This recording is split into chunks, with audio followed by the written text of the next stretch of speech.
Is Rupert Lowe's campaign in Makerfield truly a fight to save Makerfield, a place where so many long-standing residents have been let down by Labour after decades of loyal support? Welcome to Politics and Principles, where we do not just talk politics, but the principles that should be driving political decisions and action.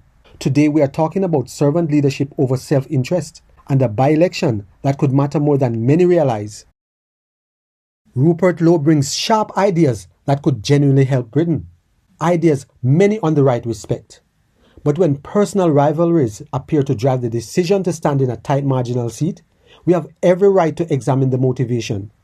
Campaigning should never be about personal vindication. It must be about what is best for the people you want to serve. Makerfield deserves better.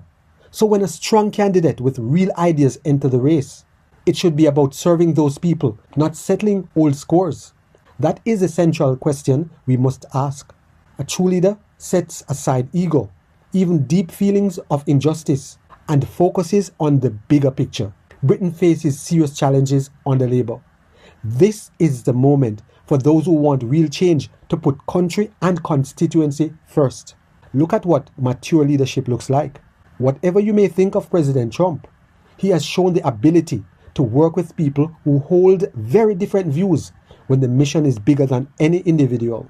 Trump has been willing to work with Democrats such as New York Mayor Mamdani, Tulsi Gabbard, whom he appointed Director of National Intelligence, and Robert F. Kennedy Jr., whom he appointed Secretary of Health and Human Services. He also worked closely with Republicans who were once critical of him. For example, Marco Rubio, who once referred to Trump as a con artist, is now serving as his Secretary of State. This is how you bring opposing sides together. That will help to make the country better. Both Nigel Farage and Rupert Lowe need to focus on the bigger picture that benefits the people and the nation, not personal and political differences. This is servant leadership in action. When personal differences get in the way, three things often happen. First, the rivalry trap. The fight shifts from winning for the people to defeating the person you see as your opponent become secondary. Second, the wounded leader. Decisions start coming from personal injury rather than clear vision. Every choice gets filtered through past grievances instead of what actually helped the nation. Third, the legacy versus ego problem. Leaders building a lasting legacy ask, what will matter in 20 years? Leaders driven by ego ask, how does this make me look right now? Lowe is an intelligent man. He knows that standing in Makerfield risks splitting the anti-Labour vote in a seat that could influence the path to the next Prime Minister, including Andy Burnham's ambitions. Whatever his reasons, the effect is clear. It weakens the chance of removing Labour in this constituency. This is not about defending any one figure. Nigel Farage and Rupert Lowe both have strength the country needs. But if personal differences cannot be set aside even when Labour still holds power, then we are not yet ready for the level of leadership Britain requires.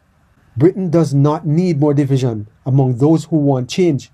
We need leaders mature enough to work together, or at least not undermine each other, so the right can apply maximum pressure on a struggling Labour government.